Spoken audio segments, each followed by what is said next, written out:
नमस्कार दोस्तों, स्वागत है आप सभी का एक बार फिर से।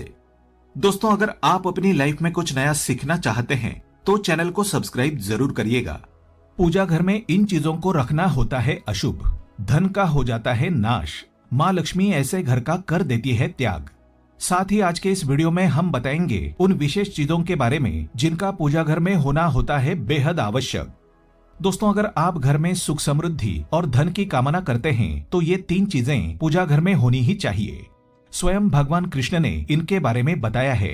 तो पूरी जानकारी के लिए इस वीडियो को अंत तक जरूर देखें और सच्ची श्रद्धा से कमेंट्स में लिखें हर हर महादेव, जय श्री कृष्ण। दोस्तों, प्रत्येक मनुष्य अपने घर में एक छोटा सा पूजा घर अथवा मंदिर अवश्य बनाता है, जिसके अंदर वो अपने सभी प्रिय देवी देवता और उनसे जुड़ी महत्वपूर्ण चीजें श्रद्धा भाव के साथ रखता है। लोग अपने मंदिरों में देवी देवताओं की तस्वीरें, पूजा पाठ का सामान आदि चीजों को भी रख देते हैं, परंतु हमारे शास्त्रों के अनुसार मंदिर के अंदर कुछ चीजें रखना जितना फलदायक होता है उतना ही कुछ चीजों का रखना अमंगल और अशुभ होता है। ये कुछ वस्तुएं ऐसी हैं जिनसे घर में नकारात्मकता बनी रहती है और लड़ाई झगड़े, क्लेश, कलह और नुकसान ही नुकसान होता है। आज हम जानेंगे ऐसी ही अशुभ चीजों के बारे में जिन्हें कई लोग जाने अनजाने में घर के मंदिर में रख देते हैं। अगर आपके भी मंदिर में ऐसी चीजें रखी हुई हैं, तो उन्हें तुरंत वहां से हटाकर किसी दूसरे स्थान पर रख दें। इन्हें पूजा घर में भूल से भी ना रखें।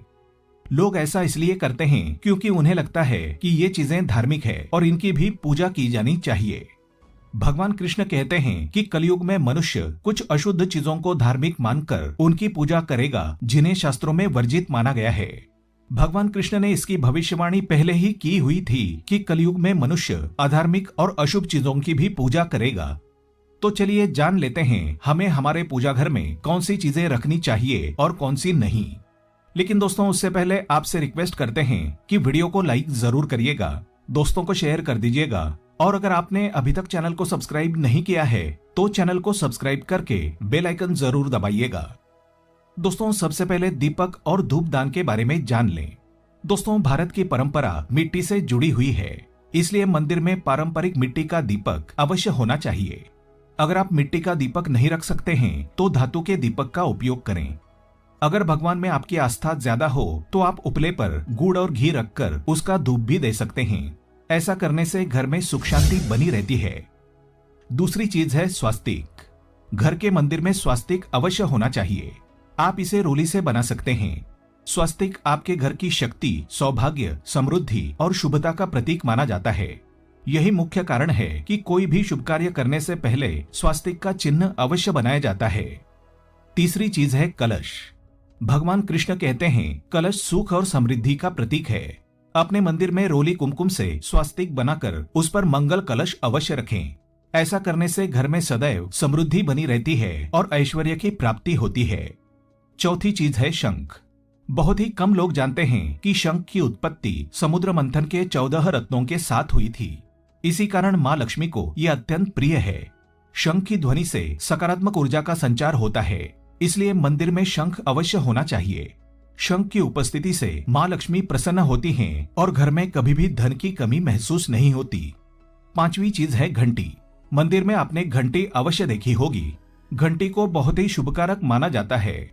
जिस घर के मंदिर में घंटी की आवाज होती है वहां का वातावरण शुद्ध और पवित्र बनता है।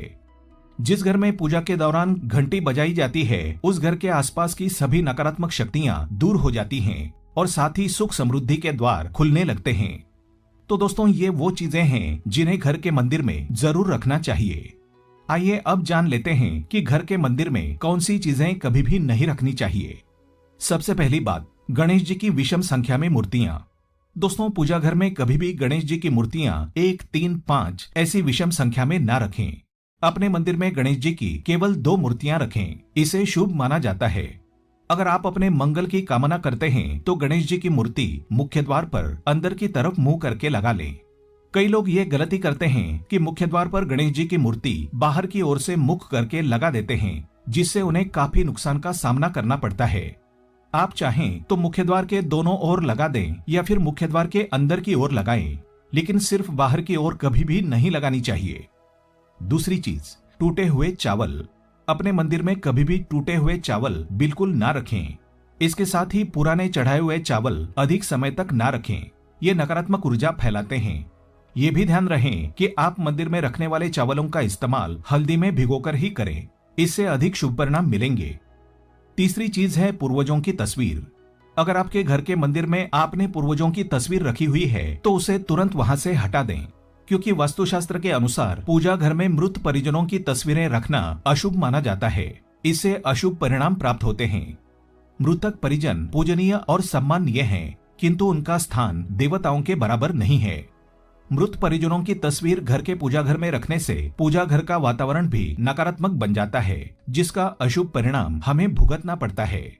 कई लोग साधु संतों की मूर्ति अथवा साधु संतों की तस्वीरें पूजा घर में रख देते हैं, लेकिन ऐसा करना अशुभ माना जाता है। अगर आप किसी साधु संत को मानते हैं तो उनकी तस्वीर दीवार पर लगा सकते हैं, लेकिन पूजा घर में भूल से भी ना रखें।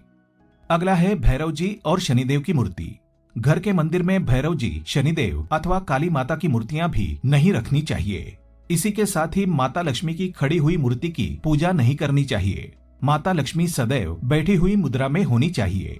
तो इस प्रकार से पूजा घर में इन मूर्तियों को नहीं रखना चाहिए। आइए अब जानते हैं उन विशेष वस्तुओं के बारे में जो आपके पूजा घर में जरूर होनी चाहिए। इन चीजों के पूजा घर में होने से घर में होती है धन की वर्षा। माँ लक्ष्मी करती है ऐसे घर में स्थायी रूप से वास। दोस्तों, पहली चीज है गंगा जल। हमारे शास्त्रों में गंगा जल को अत्यंत पवित्र माना गया है, इसलिए पूजा घर में गंगा जल का होना अत्यंत आवश्यक है। गंगा नदी सभी पापों को नष्ट करने वाली तथा सभी व्याधियों का नाश करने वाली है।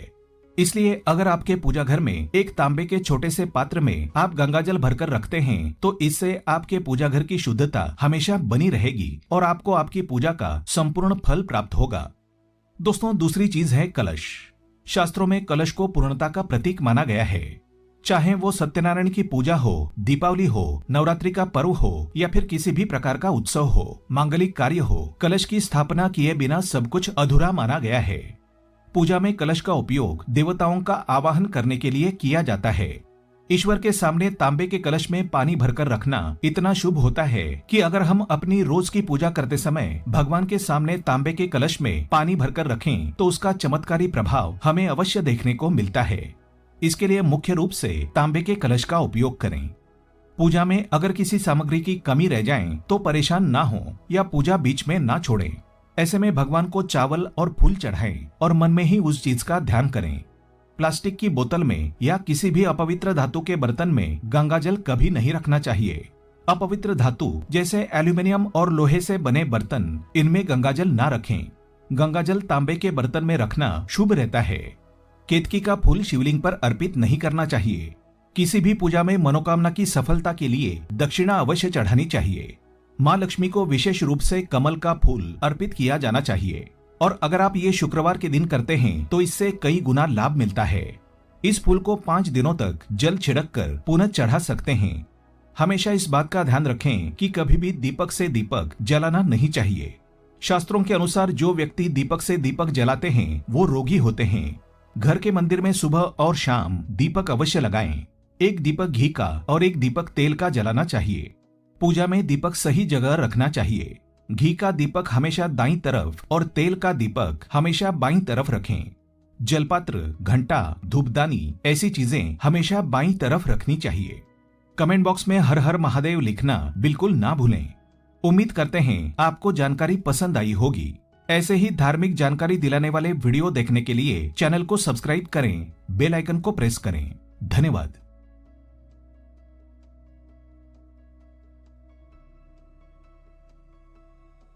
अच्छा।